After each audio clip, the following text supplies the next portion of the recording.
Meat is the yardstick of protein foods.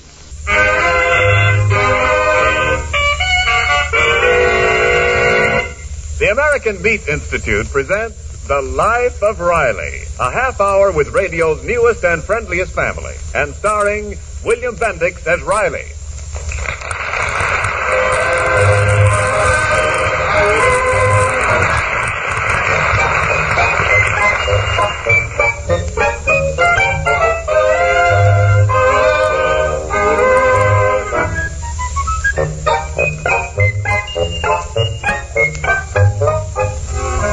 Do you wonder what we mean when we say meat is the yardstick of protein foods? Let's try to explain simply.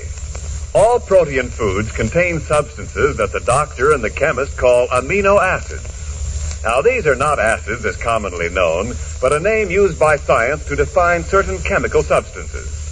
10 different amino acids are essential to enable the human body to build and repair its tissues. All 10 of these are present in meat. That's one of the reasons why meat is such an excellent food and why it is the yardstick of protein foods. Now, the life of Riley.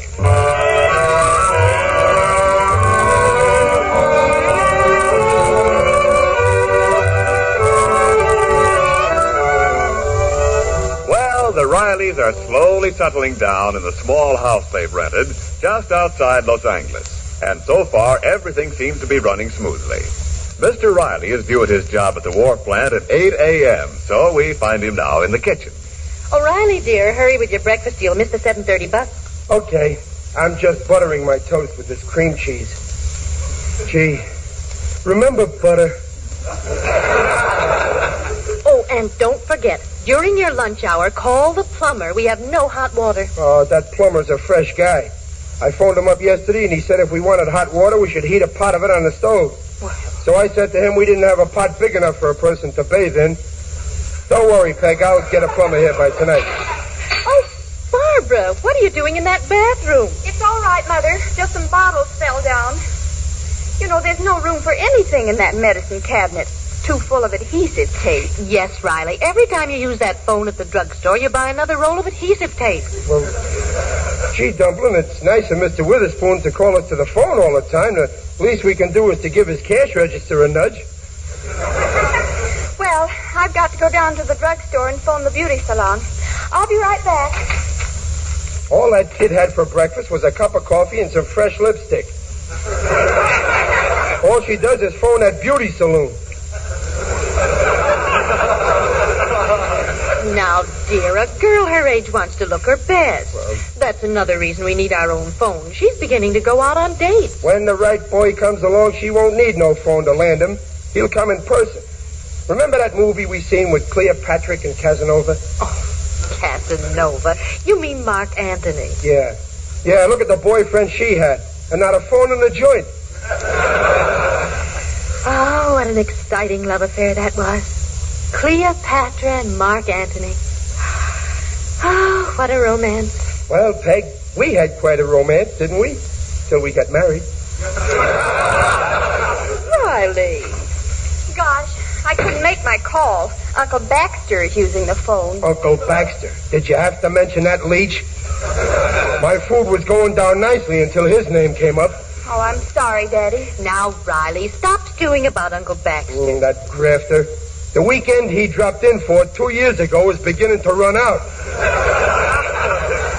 Well, I didn't want to spoil the surprise, but Uncle Baxter's phoning about a job.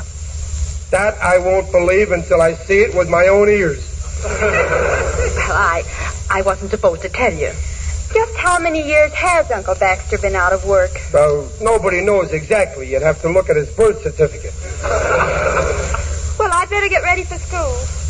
Peg, that kid don't need no beauty parlor. She looks like you, and that ain't hard to take. Oh, you and your compliments. Good morning, Riley, my dear nephew. Hello. Well, Uncle Baxter, will you have a bite of breakfast? Oh, no. Go to no trouble, my dear niece. Just the usual grapefruit, cottled eggs, bacon, and coffee. Hash brown potatoes, unless French fried are easier. Uncle Baxter, maybe you should take a tonic. You should force yourself to eat.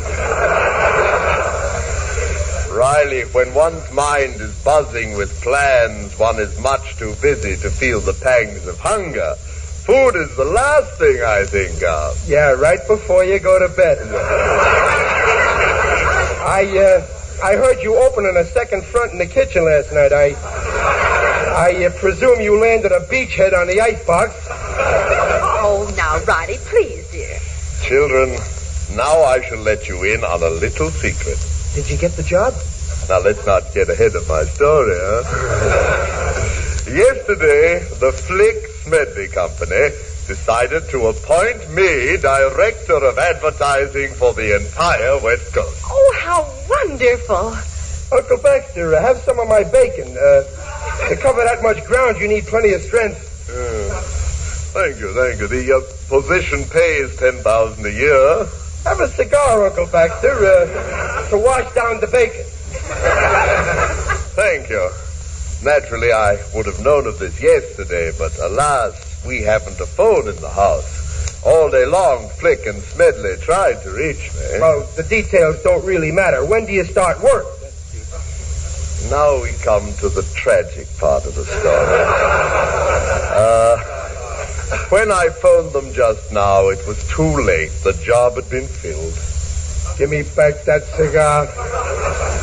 Here, my boy, it isn't my brand anywhere. Believe me, Riley, I'd have had that job if we had a phone. You couldn't get a job if we had a whole switchboard. Besides, you can't get a phone nowadays. There's a war. So for the duration of the duration, we use that drugstore phone. Mr. Witherspoon's always glad to call us. Glad? Well, sure, we take adhesive off him, don't we? Come in. Why, hello, Mr. Witherspoon. We were just talking about you. Sit down, Mr. Witherspoon. Have a cup of coffee. I haven't got time. My store is full of customers waiting for me to give them a cup of coffee.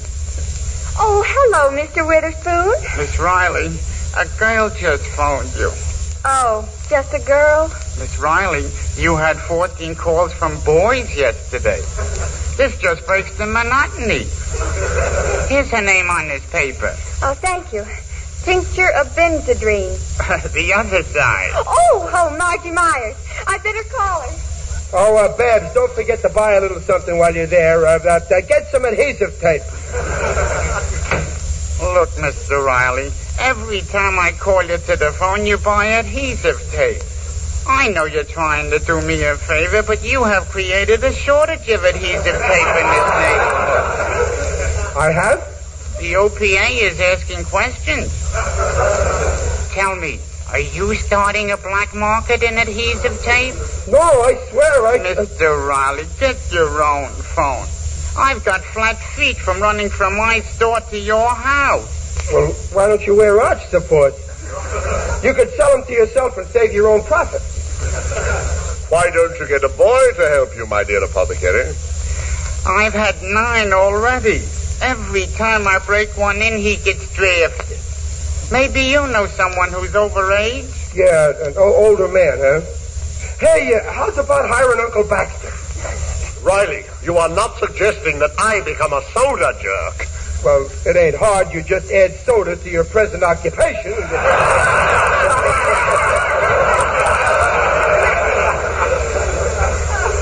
I couldn't hire Mr. Tainball. Oh, you could not, and why not, may I ask? Are you impugning my honesty, my intelligence? No, but I wouldn't hire anybody who sits in my phone booth like this morning and talks to bookmakers.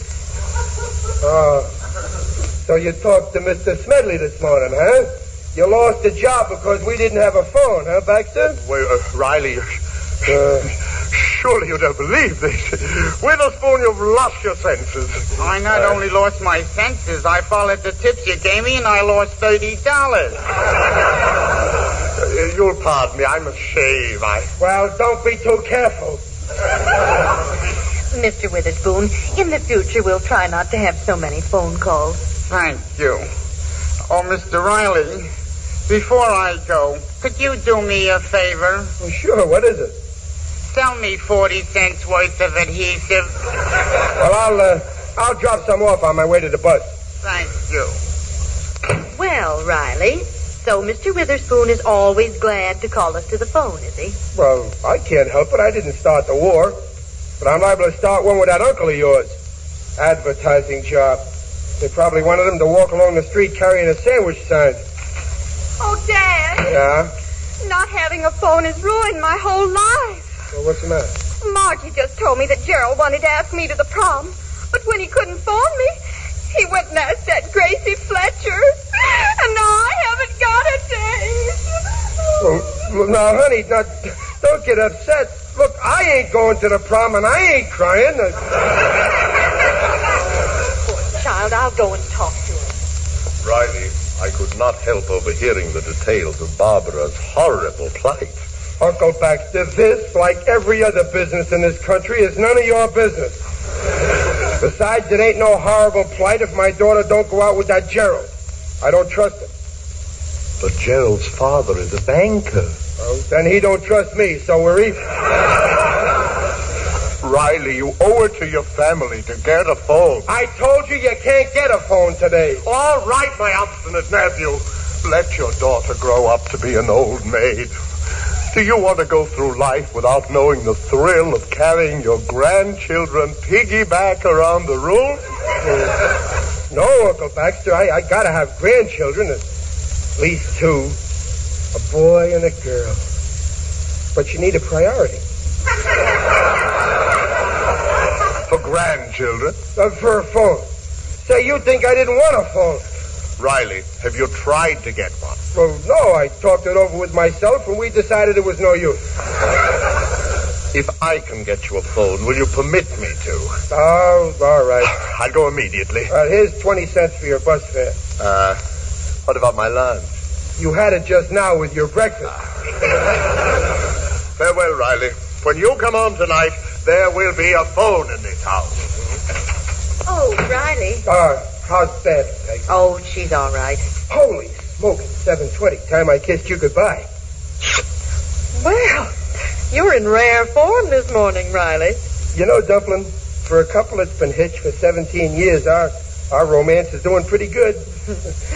I like it, dear. Oh, sir.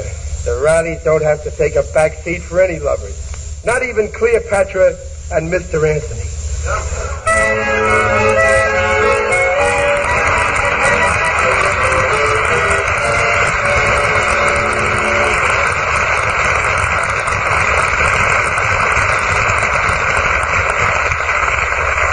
So while we're waiting for Riley to get off to work, let's go to a county fair.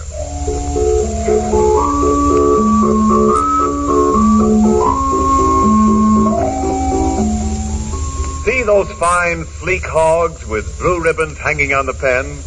How much do you suppose they weigh, and how much meat will they make? Well, a 250-pound market weight hog will produce only about 135 pounds of meat and 60 pounds of fat for lard. Some of this is sheer loss, like the moisture that goes up the smokehouse flue when bacon is smoked to the flavorful goodness you like. And the pounds that do go for food aren't all pork chops and ham and bacon. It includes the pig's feet and hocks and spare ribs and liver and lard. All fine foods, but ones for which you pay less. In fact, a few pork cuts and some beef cuts, too, frequently sell at retail for less per pound than the per pound price of the live meat animal. They don't even return in money what they cost on the hook. So the cuts that cost a little more must sell for enough to make up for the cost of the pounds lost, as well as for the costs of dressing and chilling, curing and smoking, and bringing the meat to you. Meats are brought from the farm to your kitchen with less added cost than any other group of foods you eat, according to the United States Department of Agriculture figures.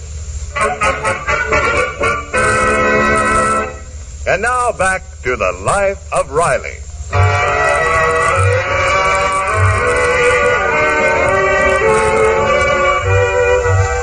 It's about 5 in the evening, and none of the Rileys are home yet. But Mrs. Riley's Uncle Baxter is at home with a man from the telephone company. Hello. 718, check and ring back.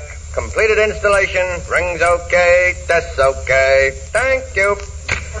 Well, there you are, sir. Your phone's ready to use. Oh, capital. Ah, you're lucky to get one. What with the shortage. But being a doctor puts you on top of the list. I'm not the doctor. That's my nephew. Oh, hey, could I kind of ask the doctor a question about my tonsils?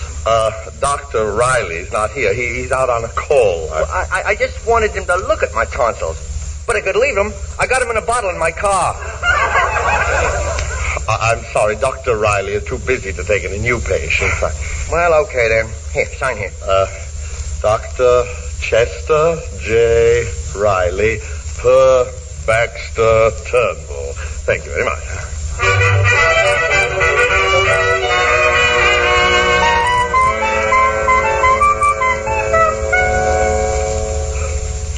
Dad, why didn't you go to the movies with Mother? Well, I gotta stay here and wait for that plumber. If you don't come pretty soon, I'll have to go down and fix them pipes myself.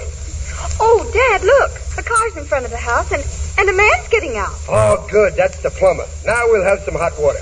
Well, I'm going to bed. I've got a history exam tomorrow. Good night, honey. I'll try and keep the plumber quiet so he won't disturb you.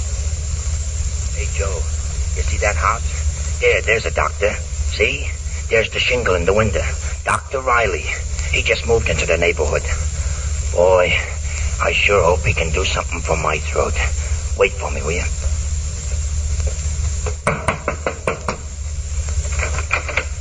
Oh, good evening, Doc. Good evening. Bad throat, huh? Oh, yeah, it's murder. Follow me down to the cellar. We'll take a look at those pipes.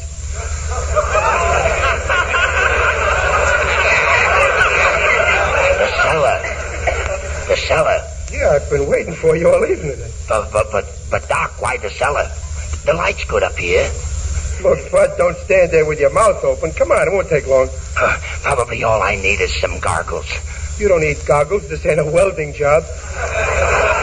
Say, you shouldn't have worn that good suit. By the time you're through, you'll be a mess. Hey, is it that serious? Oh, maybe they're rusty inside or rags stuck somewhere. We'll flush them with sulfuric acid. Sulfuric acid? Oh, look, Doc, look. I better come back tomorrow. Oh, I ain't letting you get away, pal. Now that you're here, I'm desperate. Look, I ain't going down in that cellar. Well, don't look so worried. They can be fixed. There's nothing that a blowtorch can't do. Blowtorch? Let me out of here. You're nuts. You're not a doctor. You're a plumber. Riley, what's all this confounded din about? Waking me up in the middle of the evening. Well, Uncle Baxter, there's a lunatic loose in the neighborhood. Plumber comes in here and says I'm not a doctor. A doctor? Oh, I thought I took that shingle out of the window. Good heavens, I forgot. What shingle? In what window? Say, there is a shingle in the window. It's not the plumber who's a lunatic. Uncle Baxter? No, Riley, you wanted a phone. And while Riley can't get a phone, Dr. Riley can. Oh, so that's how you got the phone, saying I was a doctor. Of all the low-down double-dealing, I'm going to take that shingle and make you eat it. Riley, be serene. Count your blessings. I'll serene you. Riley, out the window. A policeman with a man who's limping. They're coming here. Ah, cop. Good. I'll tell him what you done. No, but Riley, this phone is in your name. Now, according to the law, you have committed a fraud, ipso facto. But I can prove I ain't a doctor. I got them by the ipso facto. Now, Riley, listen. Discretion is the better part of valor. They'll drag you out of the house handcuffed. You mean I can go to jail for this? Well, you can take your choice. You can either go, or they'll take you. You'll be locked in a tiny cell. You won't be Chester J. Riley anymore. You'll just be number 15328. Well, I don't care. I'm going to tell the truth. All right, number 15329. 8. Riley, you can't think of yourself. You must think of your wife and the children and the disgrace you're bringing down on their innocent heads. Gee, if I go to jail, I may lose my job. Riley, the doorbell. What'll I do? Let them think you're a doctor. Get rid of them as quick as you can. My head's beginning to hurt. I need a doctor myself. Shall I open the door, Dr. Riley? All right, let's get it over with. Hello, Doctor. I'm not the doctor. This is Dr. Riley. Doc, Mr. Chase here had an accident down the street. Oh, I'm all right, Doctor. I'll handle this. Examine his leg, Doc. We gotta make sure there's no bones broken. Well, it looks all right from here. Oh, there's nothing wrong with it. See, I can walk. Walk or no walk, the rule book says after an accident, the victim must be examined by a licensed physician. Yeah, but officer, the man says there's nothing wrong with his leg, and who should know better? After all, it's his leg. Officer, I think I'll be going. Sit down there. I know my duty. Start your examination, Doctor. Well, let's see. Stick out your tongue. Tongue? It's his leg. Better hurry, Dr. Riley. Don't forget, you're wanted in surgery. Yeah, I almost forgot. Officer, there's nothing I can do. I just moved into the neighborhood, and I ain't got my tools. Tools? The doctor means instruments, professional slang. Officer, I've got to get home. Yeah, that's what I prescribe, a good dose of home. Now, wait a minute, Doc, wait a minute. I want to know what's wrong with his leg, in case he sues the city. Oh, I won't sue anybody. It's only a slight sprain. That's right, it's only a sprain. Maybe not even that. Maybe it's only a fracture. A fracture? Professional slang meaning nothing wrong. All Mr. Chase needs is exercise. Walking. Plenty of walking. And my advice is to start right now. Good night, Mr. Chase. There's no charge. Wait a minute, Doc, wait a minute. You mean walking after you've taped up his leg, don't you? Yes, that's precisely what the doctor means. Go on, Dr. Riley. The tape. Look, officer, there's something I gotta tell you. Doctor, you better hurry. You know, Mr. Warden is expecting you. What were you saying, Doc? I better tape that leg before gangbuster sets in. I mean gangrene. I'll get some adhesive tape from the surgical cabinet. Oh, Dr. Riley, I'm Mrs. Ponsonby. I saw your shingle in the window, and I said to myself, I must drop in and see Dr. Riley. Lady, I'm very busy right now. Go ahead, take care of the lady, Doc. We'll wait. But well, all right, into the dining room, madam. Oh, Dr. Riley, I have pains and aches all the time. And you know, last night I got the most terrible pain in my jaw. So this morning I went to see Dr. Fairfax, and he told me it was my imagination. So this afternoon I went to see Dr. Corn, and he frightened me terribly. He said there was nothing wrong. And now I'm coming from Dr. Peters, and he just laughs, but I just know that it must be lockjaw. Little lockjaw wouldn't hurt you.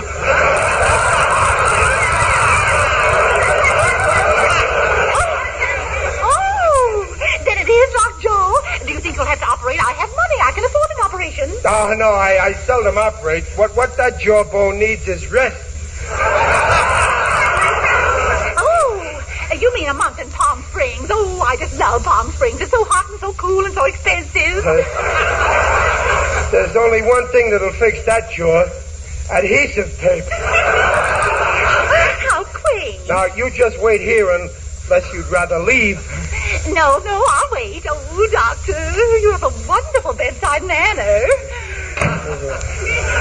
Say, Doc, will you take care of this leg now? Here's the tape, Doctor. Oh, yeah, the tape, yeah. Well, let's see. We stick a piece here and stick a piece there. How's the lady, Doc? Anything serious? No, just a little lockjaw. Lockjaw? Dr. Riley, hurry, please. I have an appointment with Dr. Fawcett in 15 minutes. I'm coming, Mrs. Ponsonby. Excuse me, Mr. Chase. Well, I'd better answer the door first. Doctor, my name is Vogelfresher. I'm sorry, I can't do anything for that.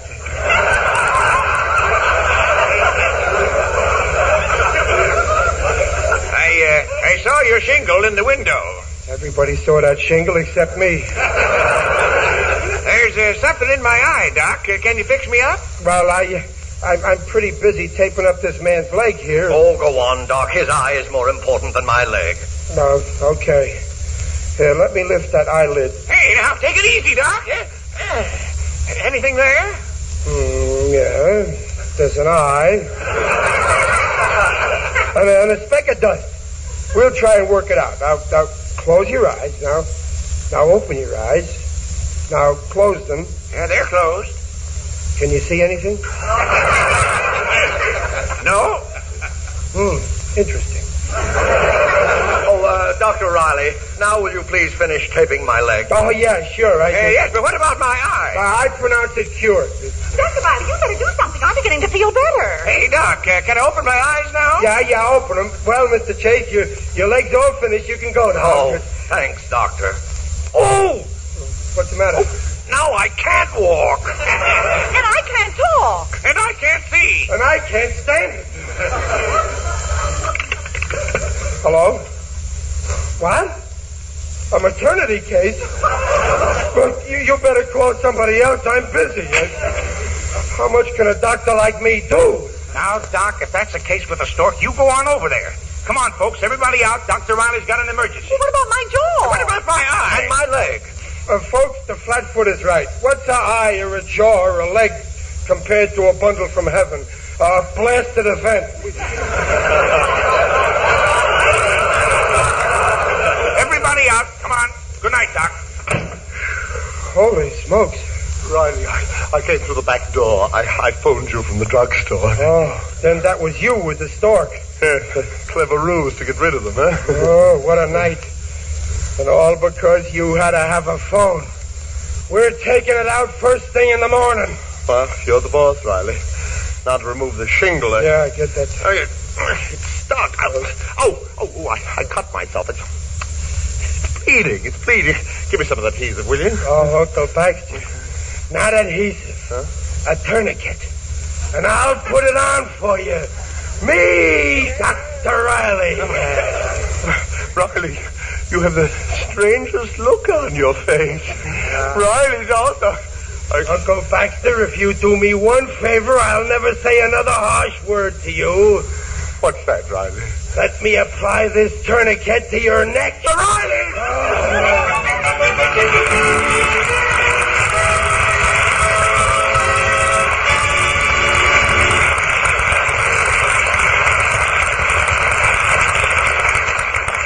What do you do at your house when you're all hungry for a good meat meal and your ration points are getting low? Do you just give up, or do you women who plan the meals get busy and hunt down a meat cut that will match your ration points? Well, maybe you need some help on this. Here are a few ideas from the American Meat Institute. You know, there are many meats that call for very few points per pound. For example, when you find lamb shanks at the market, there's the basis for as fine a dish as you can eat. Get one lamb shank for each member of the family. Brown them in fat, braise them slowly in a covered pan in the oven, and you'll have as delicious a meat meal as you can get in the best restaurants. Ox joints are another famous restaurant meat that you ought to try at home. So are barbecued spare ribs and kidney stew. Or, if you want to go into the good old-fashioned homey dishes, try pork sausage and mashed potatoes. Why not have a little chat with your meat man? He knows all the good meat cuts that save points and will help you choose something really good from those he has each day. Remember, even the low-point meats have the essential B vitamins and the minerals, iron, copper, phosphorus, and, of course, protein. Yes, meat is the yardstick of protein food. All statements regarding the nutritional value of meat made on this program are accepted by the Council on Foods and Nutrition of the American Medical Association.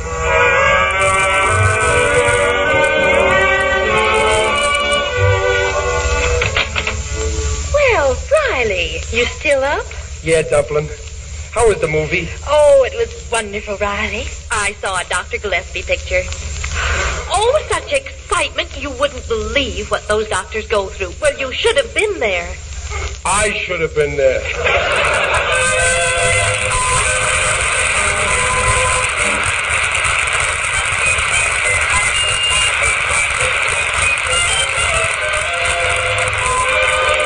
Follow The Life of Riley next week at the same time.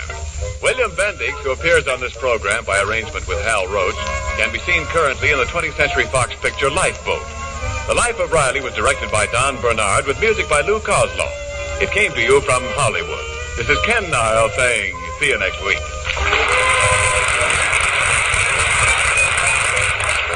Oh, Mr. Niles. Yes, Riley? Don't forget to tell our friends we all got to buy an extra E-bond and go over the top in the 4th war loan drive. Let's get this war finished, and then we all can live the life of Riley. This is the Blue Network. This is WENR at your service, Chicago 54.